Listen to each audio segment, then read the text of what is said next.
Welcome to Murder Mile. This is Grosvenor Gate in Hyde Park, W2. A short walk south of the strangulation of homeless man Mark Morrison.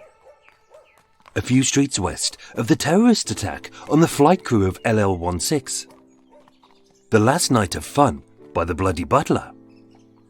And a very public beheading in Park Lane.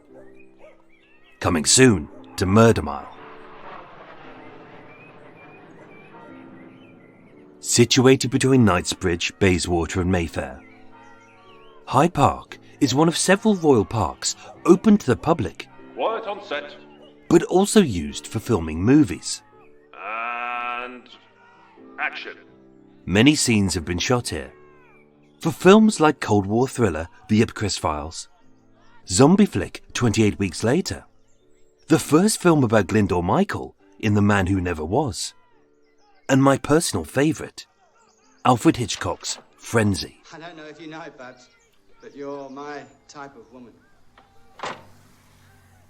Movies cost millions, but a single shot can be ruined by an extra. All background artiste, thank you.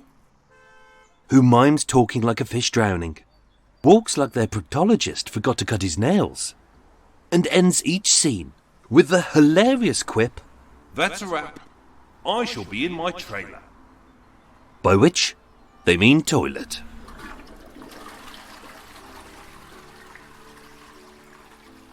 And yet some of the greatest horrors to have happened here weren't fiction, but fact. On the eastern edge currently sits Grosvenor Gate. On the night of Tuesday the 23rd of October 1928, a constable's torchlight spotted two bodies splayed on the grass. Drenched in blood, with their throats slit. He believed their deaths were a double suicide. And although proven untrue, the killer's motive would not come from love nor hate, but from the twisted mind of the master of horror. My name is Michael. I am your tour guide, and this is Murder Mile. Episode 175. London after midnight.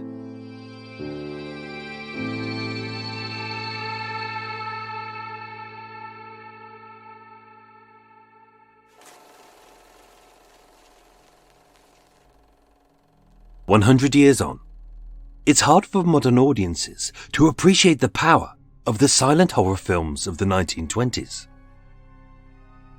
Still in its infancy, cinema was a revelation. But as most films and its directors spawned from the theatres, many resulting films were stale and flat. Ignited by the greats of German Expressionism, the early 1920s saw an explosion of groundbreaking horror masterpieces, which still chill the blood even today. With no sound, except for maybe a live organ, it was the director's vision and the actor's performance which took the audience from a passive spectator to a willing victim whose life was in their hands. Released during pre-code cinema, in an era before scissor-wielding censors sliced up celluloid of any scene deemed unacceptable to the moral prudes, 1920s horrors were shocking and raw.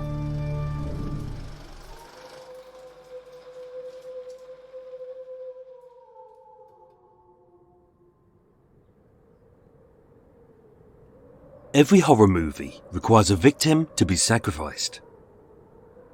And ours was Julia Mangan.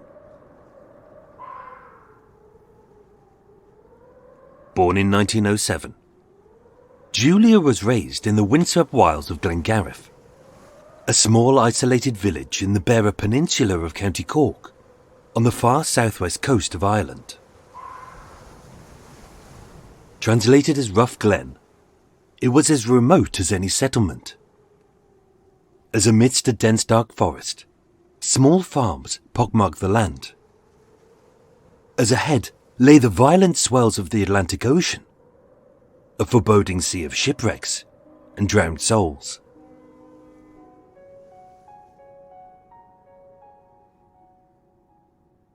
As a small girl, with pale white skin like an anemic ghost, and flame-red hair like the fires of hell. For Julia, coming from a large Irish family whose parents had always strived to keep their brood clothed and fed, she was keen to do what was right and take the burden from their shoulders. As her older brother Patrick had done just a few years before, keen to find her feet, to experience life, and to earn an honest crust to send back monies to aid her parents, Julia moved to London. Arriving in August 1927, 21-year-old Julia quickly found work as a domestic servant at 35 Stanhope Gardens. Living in a small basement bedroom, which she shared with the housemaid Mary Lee. Although the hours were long and the pay was modest, she was well liked as she was always pleasant and positive. In her spare time, Julia explored this chaotic metropolis of light and sound, her mouth agape and her eyes wide to this new world of wonder. Fast cars, instant foods, high fashion, and the latest films. Surrounding the eternal sprawl of Piccadilly Circus were a wealth of picture houses. As a hopeless romantic, she often sat with a heavy heart, watching tragic tales of love and loss unfold. Recent hits were The Flesh and the Devil with Greta Garbo and John Gilbert, Sunrise and Seventh Heaven with Janet Gaynor, and although a horror flick which wasn't her thing, the 1923 hit The Hunchback of Notre Dame, starring horror maestro Lon Chaney as Quasimodo, the mangled beast in the bell tower, and Patsy Ruth Miller as Esmeralda, the big-hearted girl who sees beyond his deformity to find true love.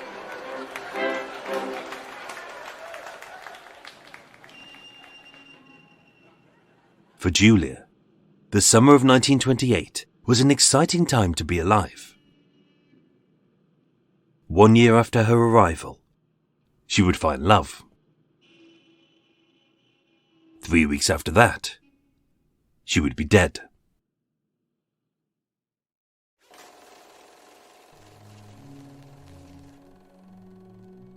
It may be hard for modern audiences to accept, but there was no actor quite like Lon Chaney. In the silent era, where the films were soundless, and the score was often played by an old deer on a tuneless organ, interpreting the film's action into emotion, having never seen it before. As a human chameleon, able to contort every inch of his body into a beast before your eyes, Chaney was a god and a monster. Nicknamed the Man of 1,000 Faces, not only was Lon Chaney a gifted actor who endured pain to create truly jaw-dropping characters, as in the 1920 film The Penalty, when he strapped his lower legs behind his thighs to portray a double-leg amputee, but he also created his own makeup. Portraying Eric in the 1925 horror classic The Phantom of the Opera, his hollow, skull-like appearance was so shocking that audiences fainted, many fled, and some of the more sensitive patrons were supposedly committed to asylums. His face is an image so grotesque, it still has the power to shock, even today.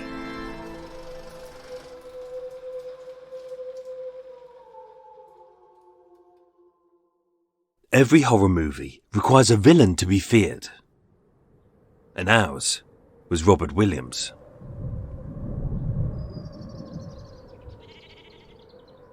Born on the 28th of December 1899 in Tannibrack in Carnarvonshire, North Wales, Robert Williams came into being as Robert Owen Jones, the illegitimate son of Lizzie Jones, a struggling single mother.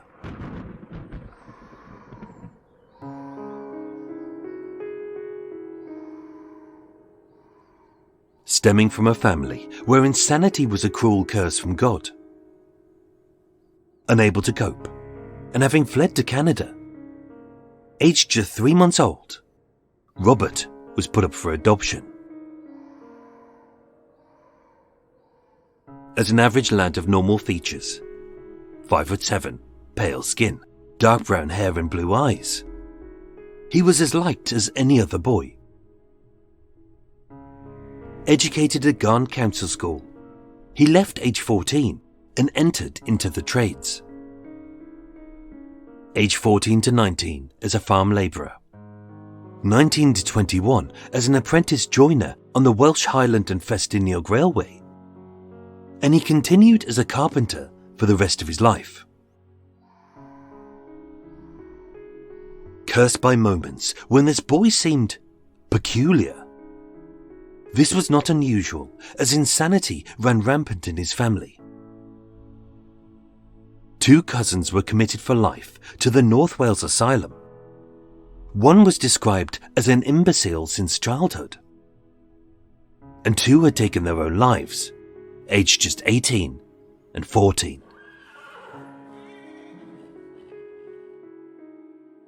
Age 14.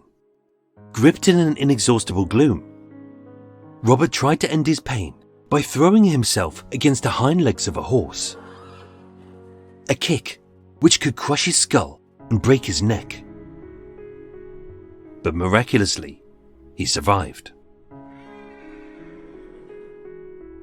Diagnosed with neurasthenia, an ill-defined condition resulting in fatigue, headaches, paranoia, and violent mood swings.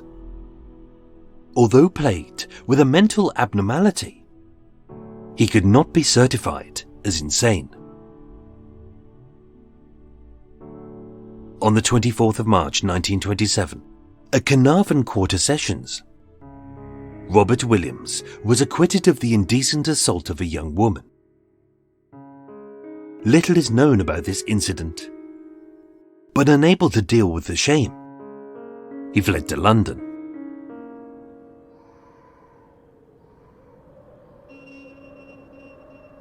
As a 27-year-old joiner, Robert lodged at 50 Robert Street in Camden. He worked on various building sites across the West End. He visited pubs with his new pals. And just like Julia, who he was yet to meet, he entertained himself with trips to the cinema.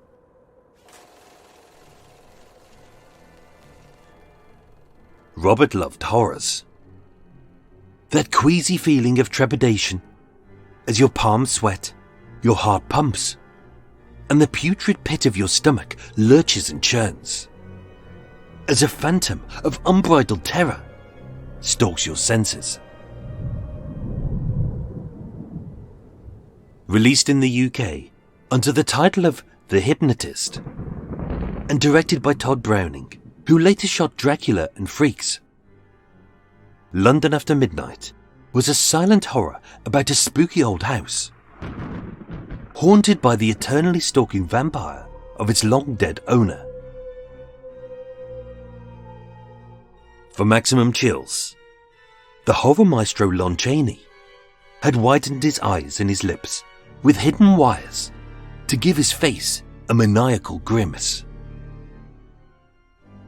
Projected from the dark onto a 50-foot screen, his unblinking stare and bared fangs are an evil mix of terrifying and hypnotizing, as if he is luring you to your death.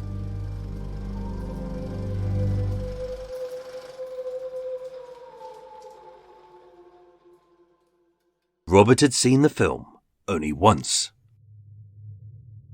but for the rest of his life, it would torture his soul.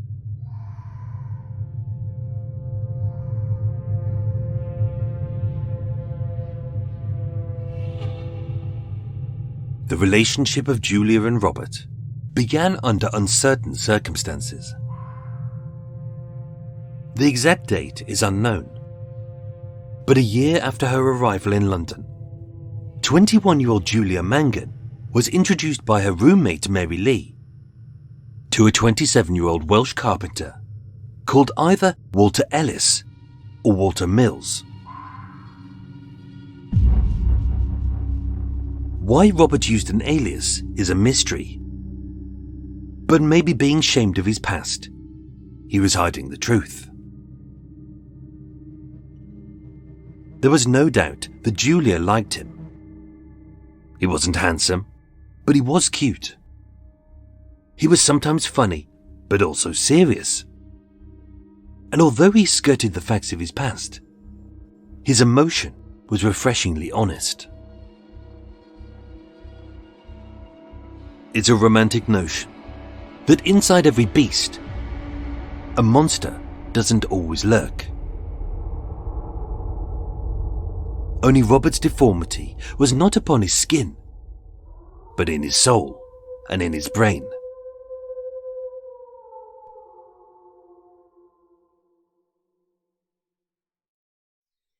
On the 10th of October 1928, 1 week into their love and just 2 weeks before her death, with his work erratic, Robert lost his job as a carpenter.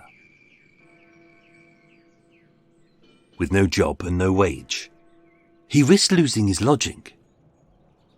Only as a man who was haunted by the spectre of his past, what he feared most was loneliness. With no work to occupy his time, he drank. Supping to soothe his sickness, the drink didn't aid his ailments, and lost in liquor, he could no longer trust his own senses. As even when he was awake, in the many months since, he had seen regular visions of a ghastly face and a ghostly voice which goaded him.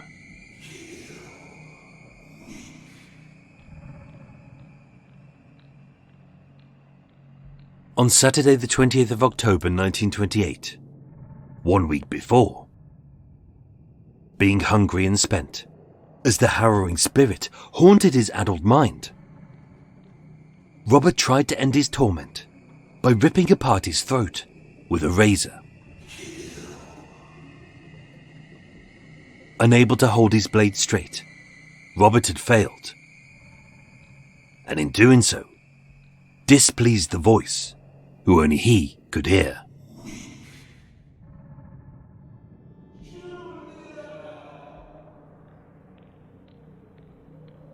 Wherever she went, like an icy wind howling down an unlit alley, it sent shivers down her spine, knowing that he was always behind. Whenever she worked, like a havoc-making gremlin, doors were knocked and doorbells rang. And even when she tried to sleep, like the bumps and crashes of a lonely poltergeist who demanded her undivided attention, he would never give her peace. On Sunday the 21st of October at 8:10 p.m, although it was against the rules to have any male friends in her quarters, in her basement bedroom at 25 Stanhope Gardens, Patrick and his girlfriend Hannah came by, only to find Julia crying and Robert blind drunk and collapsed on the bed, muttering incoherently. With his eyes as wide as a werewolf's gaze just minutes before seeing the moon, and his mouth as bloody as a vampire's kiss after feeding, having gashed his head and mouth in a drunken stumble, Robert didn't look like he was in this world or the next, but trapped in a twilight of misery.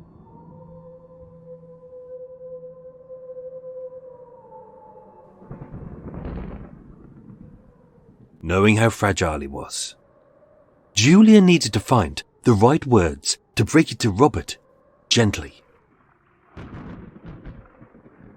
Only their parting words would never come from her lips or even his, but those of Lon Chaney.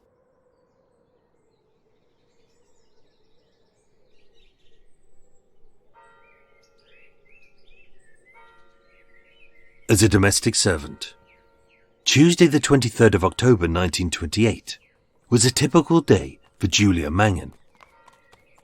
She cleaned, she dusted, she washed the sheets, and with her duties done, she finished her shift at 7 p.m. She had a bite to eat, she got dressed. She told Mary Lee, "I'm going out for a breath of fresh air." And at 8:15 p.m, she left.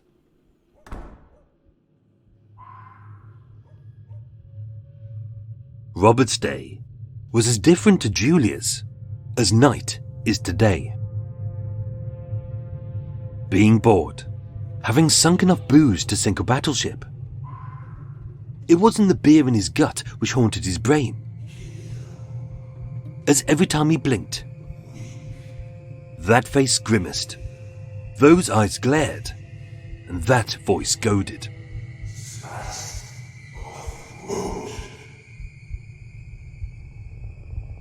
It didn't care about his feelings.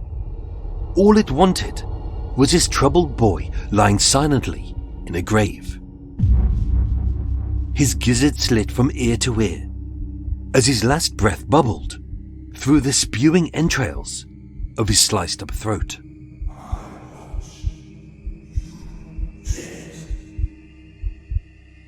Hearing only the deep, endless throbbing from inside his head, and its ceaseless witterings inside his ear, like the scuttling of beetles digging into his brain. As if on cue, in his jacket pocket, Robert fingered the blade of his razor. The final act of his life to be a river of blood seeping from his neck.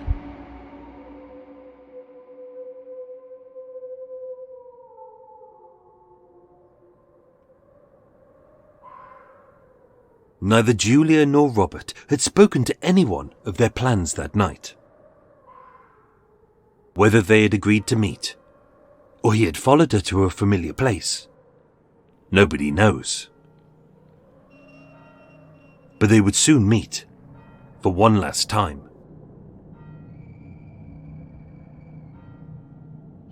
The scene was set. Hyde Park. One of the few places a person can feel truly alone and isolated amidst the rippling chaos of London streets. It is darkness, shadows, and silence. As an ancient hunting ground, blood has soaked every inch of its soil, and every tree has soaked up the juices of death. The time was set, 10 p.m. More than 4 hours since the sun had set, and with a vague hint of moon obscured by a blanket of foreboding clouds. The night was dark, as the sky brooded gloomily. Being too far from the lights of Park Lane to be illuminated, the twosome sat apart on an old wooden bench, bathed in nothing but the darkness and the cold. To both Robert and Julia, this was to be their last goodbye. Their love affair was over. Only they both saw it ending in two very different ways.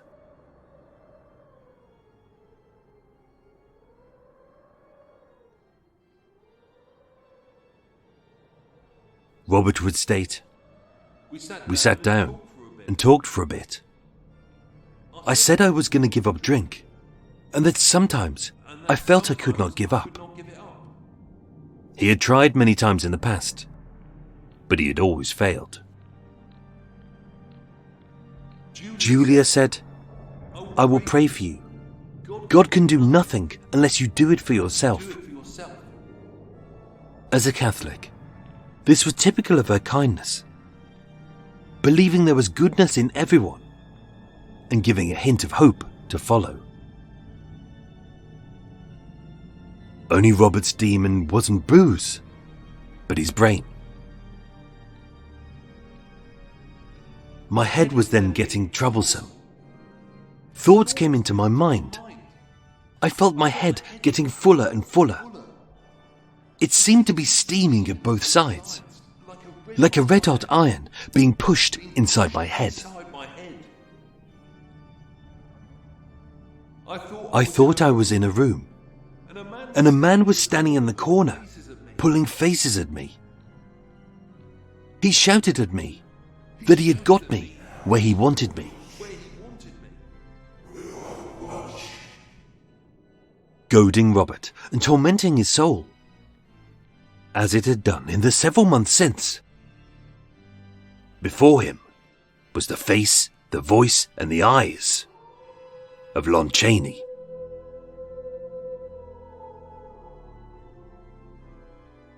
As real as the sweat on his own palm and the razor within.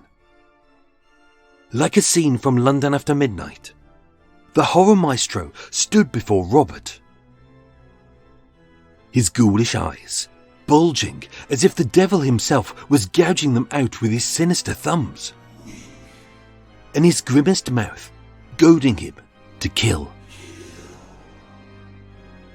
Those famished fangs, seeing his trembling flesh, as not enough of a feast to sate its hunger for the tormented boy's bleeding heart.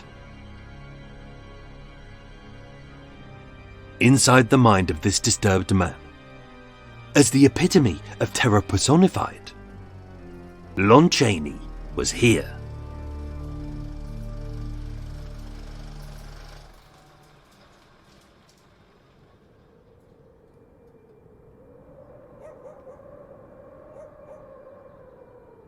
Found between the path and the horse track, the first body found was Julia's. Face down and curled up, her left hand still clutched at her throat, as a deep gash had ripped apart her flesh and drained her lungs of her last breath. An ambulance was called, but she was declared dead at the scene. Nearby lay Robert, found 36 feet away, as if he had tried to flee but failed. Robert was found face down, his back turned, and his throat slit. In his left hand lay the bloody razor, giving us no mystery as to who had murdered Julia Mangan. And yet in his right hand, he held a letter. It was addressed to Julia, written by her mother. The envelope was open, and yet its contents were never disclosed.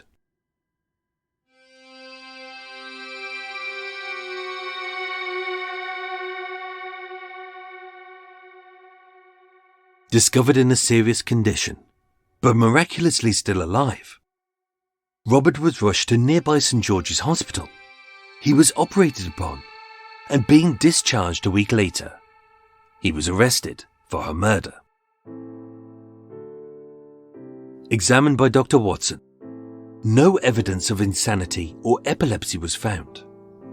And when recounting the incident, Robert didn't mention being terrified by a face. When interviewed by Dr. East, he appeared emotional and depressed, but did recall seeing the face of Lon Chaney. And when examined by Dr. Karen Woods, it was believed that Robert had suffered from an episode of epileptic automatism, a seizure of the frontal lobe, where the patient is lucid, but unaware of their actions, as if they are sleepwalking. Declared sane, and with a scarf covering the scar on his neck, on Wednesday the 9th of January 1929, at the Old Bailey, he pleaded not guilty to the charge of murder. Summing up, Mr. Justice Humphreys asked the jury, "I do not know whether you have seen London After Midnight, in which Lon Chaney acted." But he left the weight of the case up to the jury to decide. Was Robert insane and guided by the terrifying memory of a horror actor in a film? Or was he sane and merely using the idea of a vision as an excuse? Having initially failed to reach a verdict, they found him guilty of murder. But given an appeal, his execution was later commuted to a life of penal servitude. Julia's body was returned to her grieving family in Ireland. And while serving his sentence, Robert later died in prison with his throat slit.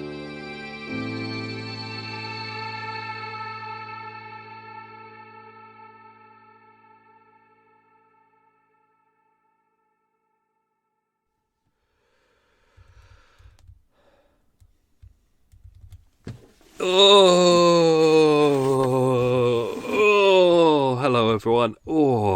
Let's hope that recorded okay. That was second attempt on that one. Bloody Windows, bloody Bill Gates, whoever is the twat that did it. Oh God. Welcome to Extra Mile, unscripted, unedited, blah blah blah. How long did it take me to do that? That was longer than expected.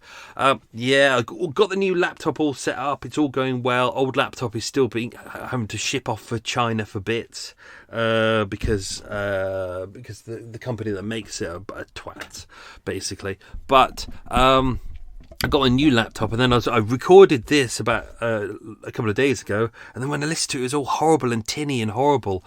And I spent days trying to find out the problem, and it's bloody Windows 10. There's a thing called an audio enhancer that they put on all of your speakers and everything to make it sound a little bit better. But when you're recording podcasts and things like this, it just makes it sound tinny and hollow. So it took ages to find this little button where you have to press you have to deselect one little thing, and you just think, how would I even know that that's even there, you bastards? So I've done it, so hopefully this sounds better. I had recorded it before, but it just sounded a little bit, it just didn't sound right, and I'd rather redo everything and take my time than have it sound shit. Right, let me go and pop on a quaffy, a CWAFFEE, quaffy. How is everyone? Are we all good?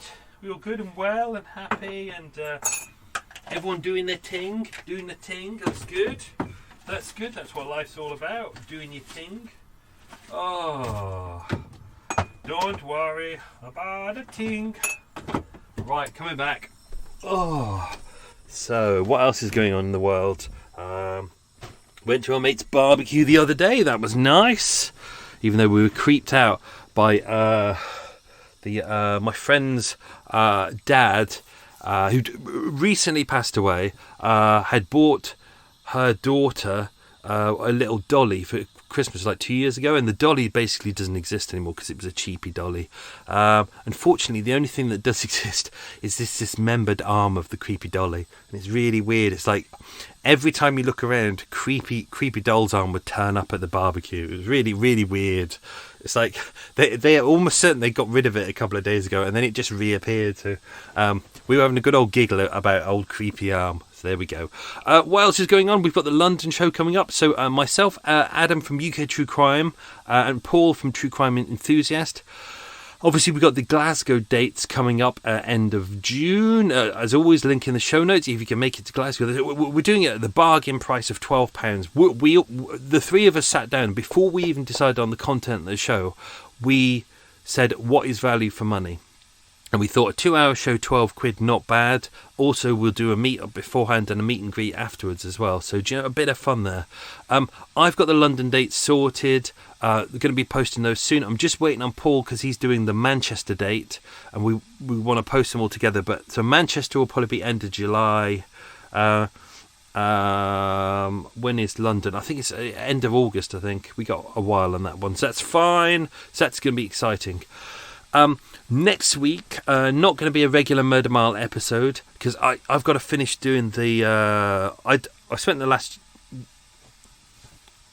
while, doing a couple of months doing all the research for the rest of this year, but what I now need to do is go through all the research that I've got, kind of compile it into a little bit of a Bible, so I can work out the chronology of everything. That takes time. So the next 2 weeks, I'm rolling out something interesting.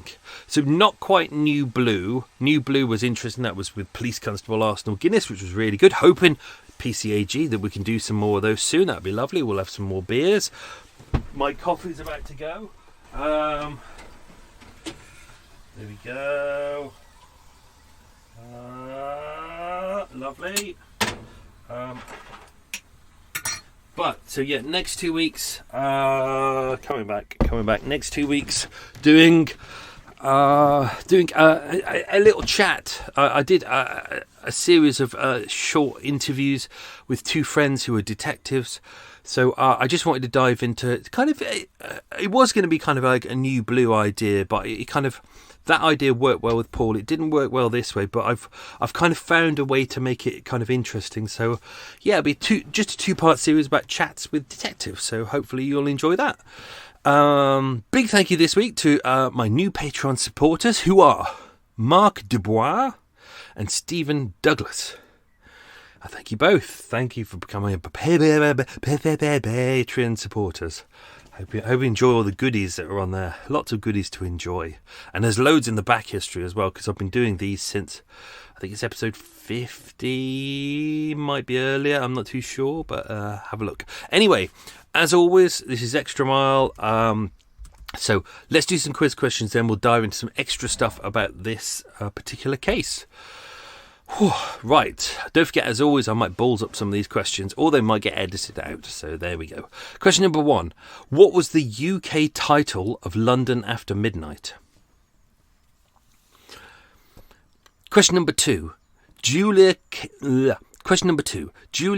from Glengariff, but what does that translate as? Question number 3. What was the name of Julia's flatmate? Question number 4.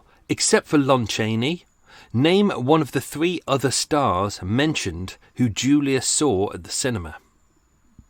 Ooh, burpees. Question number 5. What was Lon Chaney's nickname? Question number 6. What was the name of Robert Williams' birth mother? Question number 7. Aged 14, how did Robert try to kill himself?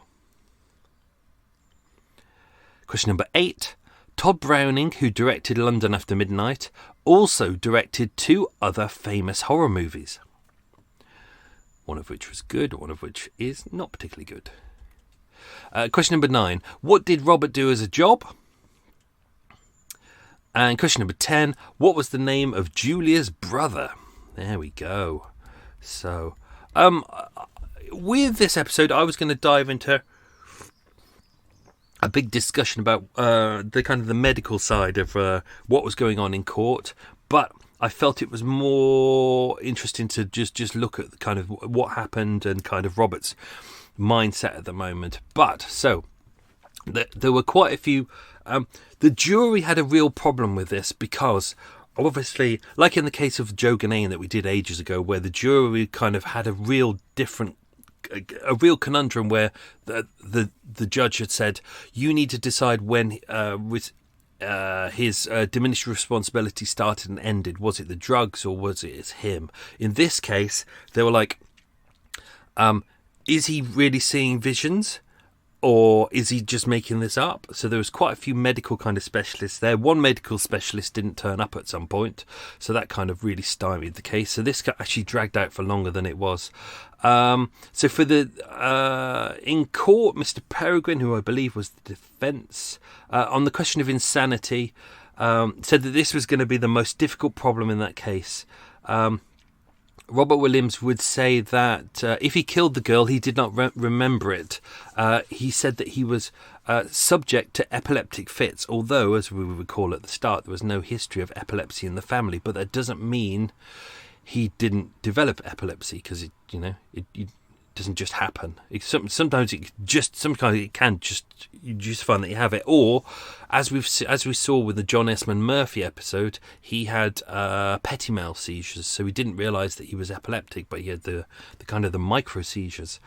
So there's more than just one type of epilepsy. What was in court? Mr. Justice Swift said, "You have said that many people of high intelligence are going about their work, although they are suffering from epilepsy. Are you suggesting that they might commit suicide tomorrow?" This was to Dr. Karen Woods. Dr. Woods said, "I do not say that, but many people are subject to periods of automatism." So this is the epileptic automatism, in which they are completely irresponsible. There are many thousands of persons suffering from delusional insanity who are doing their work quite well. It would not be wise to put them in an institution or deprive them of liberty unless they have showed a tendency to commit some homicidal or dangerous acts. Now, with Robert, he does have acts. He's not a violent person, but he has tried to kill himself many times before.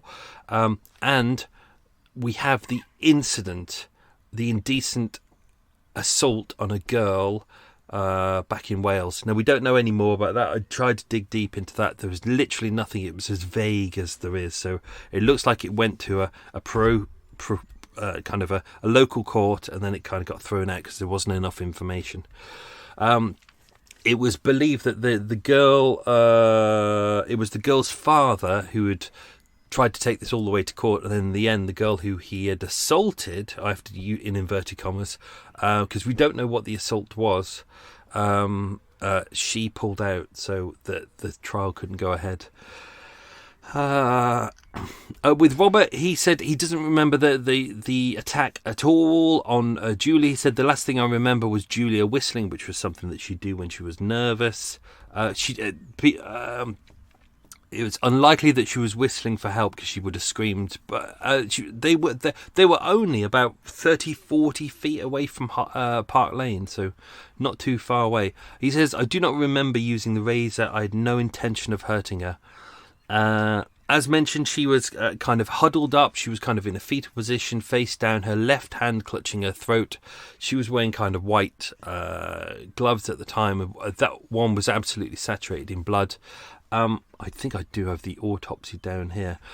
Dr. Henry Bright Weir, good name, he said the murder weapon was an old-fashioned razor. This was found in Robert's hand. Nearby was her handbag. Her handbag was open. No money had been taken, but in there was the letter. Now, this was on Robert. It was addressed to Julia. It was bearing an Irish stamp, and the postmark was from Julia's mother, their hometown.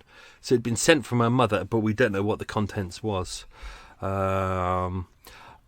Weirdly, Robert and Julia were 11 metres apart, which is about 36 feet. Now, that's roughly the length of a bus. So you'd expect if he kind of loved her and he wanted to die with her, you would expect him to slit her throat and then wrap himself in her arms if he loved her and all that, and then slit his throat so they could die together. Oh, isn't that romantic? But he doesn't. He's 36 feet away. He's facing the other way as if he's run away. So we don't know whether he attempted to slit her throat.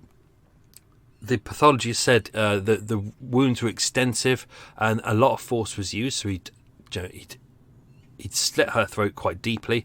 But obviously, cutting your own throat is an entirely different thing, because the second you put the blade into your throat or anywhere near your throat, you're going to feel pain and your body's going to naturally react to that. So he did have a wound to his throat, but it didn't go into any of the kind of the he suffered a lot of blood loss, but it didn't go into his windpipe, didn't hurt any of the major arteries or anything like that. So he survived. Was it intentional? We don't know. 10:10 p.m. PC John Green, PC 113A, was on duty. Hyde Park. This is the Marble Arch itself was being used as a police station at that point. We do have the main police station, Hyde Park Police Station, where the police officer that we covered before who was stabbed to death by the homeless man. That's about quarter of a mile away. But this is the kind of the nearest one because it's right on the corner of Oxford Street and Park Lane, so kind of a key place to have a little bit of a small police station. He rushed there hearing about a couple who'd passed out in the park. He turned up and said there was a man and a woman lying on the grass, apparently ill, with blood stains around them. So even at night time, there's no lights there. He could see that there was blood stains around. A short distance away was Robert with a razor in his hand, a large cut to his throat. Nearby was the body of Julia. Now, he said that she was dead at that point. He kind of checked her pulse, but there was nothing going on there. The ambulance turned up and conveyed them both to hospital to St George's. This is the original St George's Hospital, which was on the corner of Park Lane. So basically, where the Dorchester is right now, that's the hospital. I always get them confused with because there was another St George's and there was also another St Thomas's as well, which makes researching quite difficult. They were both taken to St George's. To PC Hollins, who was the officer conveying them, Robert said, "I did it. She had been teasing me." At that point, he was moved to the operating theatre. She was already dead by that point, and he was described as being in a serious condition, but he was discharged on the 28th of October, so that's 5 days later. Dr. Weir said Julia had a large incision across the neck, involving the main veins on both sides. Her wounds extended 4 or 5 inches to the right of the midline and 2 inches to the left. It was a clean cut, completely cutting through the mastoid muscle and completely severing the internal jugular vein. The anterolateral spinal of the fifth cervical vertebrae was cut, and the cause of death was hemorrhage to the throat. So that's how deep it was. It got right down to the spine. The body was identified by her flatmate, whose name I will not mention because that is one of the quiz questions. Well done, Michael. And the pathologist confirmed that her throat wound was not self-inflicted. 24th of October, so that's the next day at 1:10 p.m. Robert, he briefly made a confession to PC Hollins, as just mentioned there. What else we got? When released, he was taken to Cannon Road Police Station and questioned, and then to a Marlborough Street Police Court, where he stated his name and he was placed on remand. Marlborough Street Police Court, he was there wearing a blue serge suit and wore a muffler around his neck to hide the scar of which he had cut his own throat. Let's see if we can find it. The medical evidence was kind of confusing for the audience because they had 3 medical experts, as mentioned, and they all kind of had different theories about what had happened and what hadn't happened. This is the problem, is it's like problems with your brain is not the same as a broken leg. A broken leg is a broken leg, you can see it, but if you got a problem with your brain, how do you prove that? So Dr. East, the medical inspector of prisons for England and Wales, said that he had interviewed Williams 3 times in prison. He found him emotional and unstable, liable to attacks of depression and addicted to alcohol, but could not find a reason to suppose that he was epileptic. What else do we have? There was a suggestion that maybe the excess of alcohol may have caused some kind of seizure inside his brain. There was also belief that excess of alcohol may have caused hallucinations as well. Don't forget, this is an era when obviously the water and the alcohol that's used in our booze is heavily regulated, whereas back then pretty much anyone could be a brewer and you could use whatever you like, really. So who knows what he was drinking, and maybe being poor, maybe he was drinking something that wasn't particularly good for him. Epileptic automatism. So let's try and see what this is. An epileptic automatism is defined medically as a state of clouding of consciousness which occurs during or immediately after a seizure, during which the individual retains control of posture and muscle tone, but performs simple or complex movements without being aware of what is happening. The most common automatisms, at least in temporal lobe epilepsy, are oral, as in lip smacking, chewing or swallowing, or manual, meaning picking, fumbling, or patting. I was going to dive into some other things, but there have been some cases throughout history where this kind of epileptic automatism has been kind of used as a defence by people who have caused death in other places. I won't go into those because it means doing a whole back history on them. But there was one in 1963. A young man strangled and killed a young woman who he was then giving a lift. He dumped her body on the side of the road and drove home. And they said this was kind of the automatism. So Wednesday the 9th of January 1929 at the Old Bailey before Mr. Justice Humphreys, Robert Williams pleaded not guilty to the charge of murder. What else?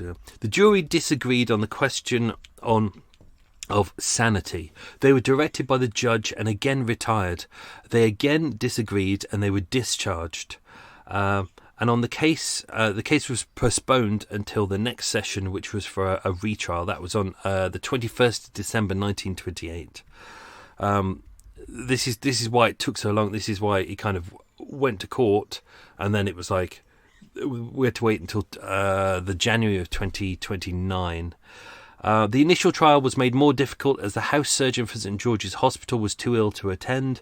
Mr Peregrine, defending, said the absence of the doctor placed him in a difficulty as the defence was one of insanity. The doctor was the only observer who could speak of the prisoner's mind at the time. He suggested that the doctor's deposition should not be read, as he could not be cross-examined, and the judge agreed, so they had to wait for a retrial on that one. Unfortunately, it does happen. 10th of January 1929, which was the sentencing. Robert became pale when the sentence was pronounced. Mr Justice Humphrey said, "I do not know whether you have seen any film in which Lon Chaney acted. One of them, we are told, is The Hunchback of Notre Dame and London After Midnight. If any of you members of the jury have seen the latter, or even the advertisements on what Mr Lon Chaney looks like when he is not acting in the film, you may agree it is enough to terrify anybody. It is the story of a haunted house, and Lon Chaney takes the part of a person, really a detective, who pretends to be a most terrifying ghost. If the accused saw that film, you may not think it remarkable, or as in any way indicating insanity that should, in a moment of emotional excitement, remember the horrifying, terrible aspect of an actor in a part in which he was... my brain's forgotten how to read. Purposely. Why could I not read the word purposely? In a part in which he was purposely being terrible. I can myself see nothing in this vision to suggest that the accused was epileptic, which is kind of bad. You shouldn't have a judge giving their opinion. Their job is to kind of marshal everyone, not to say, I don't think he was epileptic, but there we go. Robert Williams was found guilty and sentenced to death, but this was commuted by the Secretary of State to a period of penal servitude. So there we go. Was he insane? Did he see visions that forced him to kill, or was he using it as an excuse? We shall never know. Right, let's do those quiz questions. Question number 1. What was the UK title of London After Midnight? It was The Hypnotist. Question 2. Julia came from Glengariff, but what does that translate as? Well, it's an easy one because half of it's in the title already. It translates as Rough Glen. Question number 3. What was the name of Julia's flatmate? It was Mary Lee. Question number 4. Except for Lon Chaney, name one of 3 other stars mentioned who Julia saw at the cinema. They were Greta Garbo, John Gilbert and Janet Gaynor. Question 5. What was Lon Chaney's nickname? He was the Man of 1,000 Faces. Question number 6. What was the name of Robert Williams' birth mother? It was Lizzie Jones. Question number 7. Age 14. How did Robert try to kill himself? He threw himself against the hind legs of a horse. Question number 8. Todd Browning, who directed London After Midnight, also directed 2 other famous horror movies.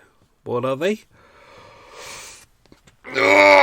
They were Dracula with Bela Lugosi and Freaks. Freaks is good. It's unnerving, and there was a big protest because they used a lot of circus performers in that, and a lot of people, even in that era, objected to it, and it got taken off the cinemas. You've got Dracula with Bela Lugosi in it, which is all right, but it's a bit crap. It's a bit long-winded. There is, if you go searching for it, they shot 2 versions at the same time using the same set, but not the same actors. There's the American version and a Spanish version. And there's even, if you look online, there's a comparison shot between the 2 directors. Same set, same props. Todd Browning's version is really stagey and really shit. The Spanish version is really good, but we rarely get to see that. Question number 9. What did Robert do as a job? He was a carpenter. And question number 10. What was the name of Julia's brother? It was Patrick. Of course it was. He's Irish. I say that because I have Irish family, and pretty much everyone is called Kevin, Barry, or Patrick. So, which makes it really confusing because they have to call each other by different names, and you half the time you're like, which one are you talking about? Because I don't know. Anyway, that's that done. Oh, so don't forget, next week is not regular episodes of Murder Mile. It will be the 2 detective ones, so I hope you enjoy those, and then we'll be back with another run of 10, 12, 15, whatever, and then a little gap. Hopefully we can do some new blues, PCAG. That'd be lovely if we can come back. I've got the Guinness on chill at the moment, and then we'll do a run right up until kind of Christmas, and then that's us for the year. Phew. Right. Thank you to everyone for listening to Murder Mile. Hope you enjoyed it, and we shall speak again. Stay safe. Lots of love, everyone. Be good. Bye-bye.